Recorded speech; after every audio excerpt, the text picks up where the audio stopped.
This is Vanessa Mnisi in 2022. Getting to this point was a road fraught with challenges and setbacks. I lived with my mother, my grandmother, and my disabled little sister. They were all sick. My mother was sick and on treatment, and my grandmother was too sick to look after my mother. And my mom was also too sick to look after my grandmother. Then I was in grade 11 in 2020. So I took a gap year last year to look after all three of them. I was supposed to have completed Matric last year. In April 2021, my mother passed away. And then this year, my grandmother passed away. My little sister was taken to a special needs school. Then this year, 2022, Despite the cards life dealt to Mnisi, she's determined to succeed. Last year,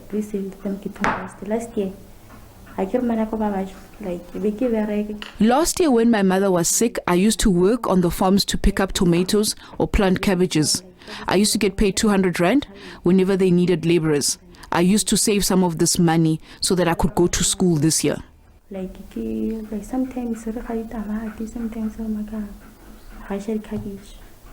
While Mnisi returns to an empty home, her classmate Mahlako travels more than 7 kilometers a day and over 2 rivers to get home, where 7 siblings await her. Their well-being has been her responsibility for the last 2 years. Every day after school, you'd come home to no food no one has cooked. Then you have to start from scratch. When I leave school, which is around 5 p.m., I arrive here at 6:30.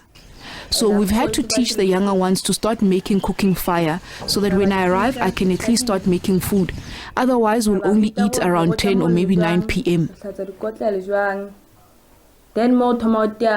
Time spent in the kitchen has sparked a passion for Komane. I want to become a chef. That's what I see in my dreams.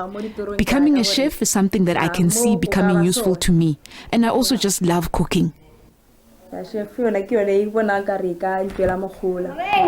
Can be income.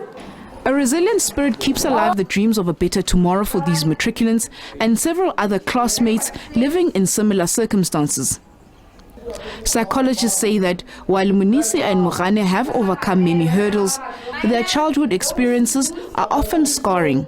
Psychologically, there's what we call a childhood trauma.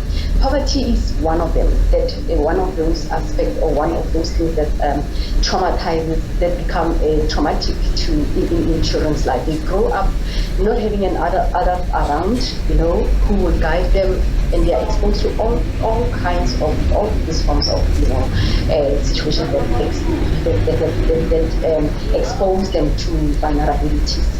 Even psychological vulnerability. There's fear, there's anxiety, there's depression that the child experiences on a day-to-day basis. They're not coping at school. They're not even concentrating because they have to, run the household. For now, it's all systems go for the Matric class of 2022. Mahlako, Komane, SABC News, Piring Village in Limpopo.